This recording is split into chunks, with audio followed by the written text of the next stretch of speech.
কিতাবের মধ্যে লেখা আছে ইমাম সাহেব আত্তাহিয়াতু পড়তেছেন, আত্তাহিয়াতু পড়তে লাগে 1 মিনিট, দুরূদ শরীফ পড়তে ধরেন 1 মিনিট 2 মিনিট বসে রয়েছে।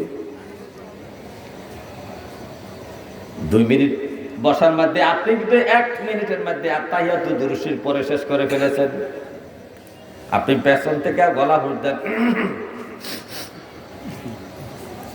ইমাম সাহেবকে সতর্ক করেন, ইমাম সাহেব আমার আত্তাহিয়াতু শেষ, সালাম ফিরান না।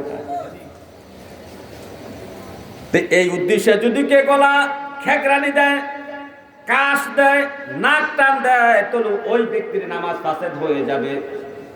অপরাধ তার নেতাকে সে সতর্ক করছে, নেতাকে সে ইঙ্গিত দিয়েছে, নেতাকে এমন মানার মতো মানতে হবে, ইমামকে এমন মানার মতো মানতে হবে যে মানার মধ্যে চুল পরিমাণ কোনো ত্রুটি বিচ্যুত হওয়া যাবে না। তো চাইলে একজন মুসল্লি যদি ইমামকে সতর্ক করার জন্য গলা খাক দেয়, তাহলে ওই মুসল্লির নামাজ ফাসেদ হয়ে যায়, বাদ হয়ে যায়। যে মুসল্লি ইমামের বিরোধিতা করে, ইমামের বদনাম গায়ে, সমাজে দোকানপাটে সমালোচনা করে, ওই মুসল্লির অবস্থা কি বলেন? হে আমার ভাইও, নবীদের নেতার নাম হলো মুহাম্মদুর রাসূলুল্লাহ সাল্লাল্লাহু আলাইহি ওয়াসাল্লাম। সিদ্দিকদের নেতা হলো হযরত আবু বকর সিদ্দিক, শহীদদের নেতা হলো হযরত হামজা রাদিয়াল্লাহু তাআলা আনহু, বৃদ্ধ মহিলাদের নেত্রী হলো মা খাদিজা রাদিয়াল্লাহু তাআলা আনহা, যুবতী মহিলাদের নেত্রী হইল মা ফাতেমা রাদিয়াল্লাহু তাআলা আনহা, মুনাফিকদের নেতা হইল উবাই ইবনে সুলুল, আব্দুল্লাহ ইবনে উবাই। মুনাফিকদের নেতার নাম কি? আব্দুল্লাহ ইবনে উবাই হলো মুনাফিকদের নেতা। তার বাড়ি হলো মদিনায়। খাজরাজ গোত্রের লোক, আউস এবং খাজরাজ গোত্রের মধ্যে নেতৃত্ব দেওয়ার একটা অবস্থা হয়ে গেছে। রাজা হওয়ার জন্য সবাই প্রস্তুতি নিয়েছে, তাকে রাজা বানাবে। এমন অবস্থায় নবীজি মক্কা থেকে মদিনায় হিজরত করে আসছেন। হিজরত করে আসার পরে সর্বপ্রথম নবীজি যখন কুবা পল্লীতে ঢুকলেন, কুবা থেকে পার হইয়া যখন মদিনার কাছাকাছি আসলেন, তখন আল্লাহ আয়াত নাযিল করলেন, হে আমার হাবিব, আজকে পবিত্র জুমার দিনে আপনি জুমার নামাজ আদায় করুন। তখন কুবা এবং মদিনার মাঝামাঝি অবস্থায় নবীজি জুমার নামাজ পড়লেন। আজও সেই জুমার মসজিদে জুমা এখনো আছে কিনা? তো নবীজি মদিনা আসলেন, মদিনা এসে মসজিদে নববী প্রতিষ্ঠা করলেন। 5 ওয়াক্ত নামাজ জামাতে পড়া শুরু হইল। এদিকটা আব্দুল্লাহ ইবনে উবাই বিপদ পড়িয়া মুসলমান হয়েছে, কলমা পড়ছে, নবীর পেছনে দাঁড়াইয়া নামাজ পড়ে। আবু বকর মসজিদ জায়গায় দাঁড়ায়, এই জায়গায় কিন্তু পাশাপাশি আব্দুল্লাহ ইবনে উবাই দাঁড়ায়।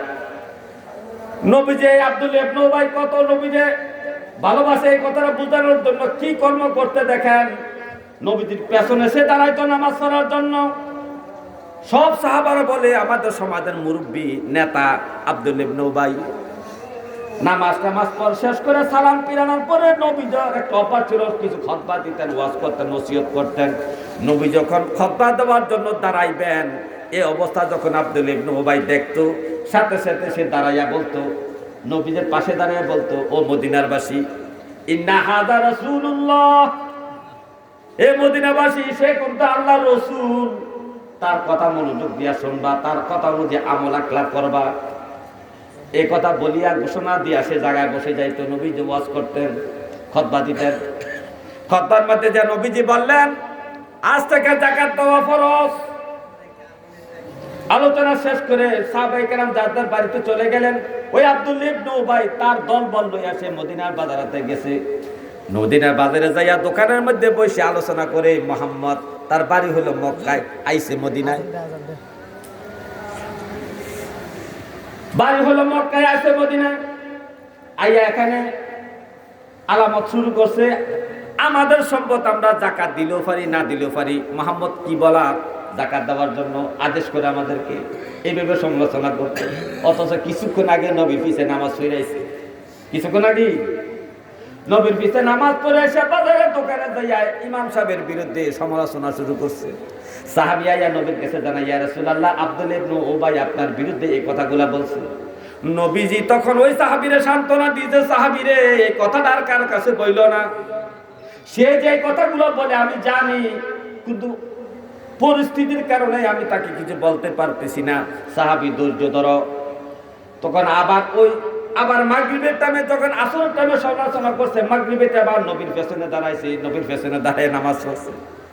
নবী কিন্তু জানে সে মুনাফিক, কিন্তু নবী বলতে পারে না।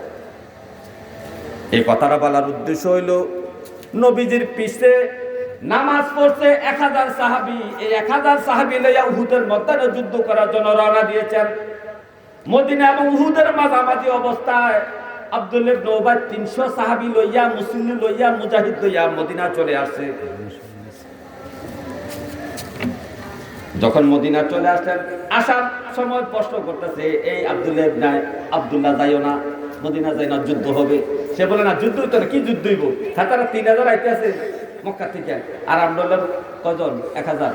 এইটা কি যুদ্ধ হইব নাকি? 3000 কই আর 1000 কই? একজনের বিরুদ্ধে 3 জন পড়বো? যুদ্ধ হইতো না, আমরা যাই গিয়ে মদিনা। আইলেছে 300 জন লইয়া। কজন লইয়া আইছে?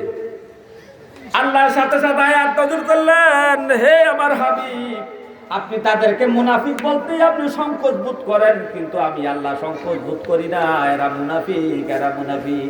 যদি আপনার পিছে নামাজ পড়ে আপনার সাহাবী হয়েছে, এরা মুজাহিদ হয়েছে, 3টা লকব থাকার পরও 4 নাম্বার লকব হইল নবী গো, এরা মুনাফিক।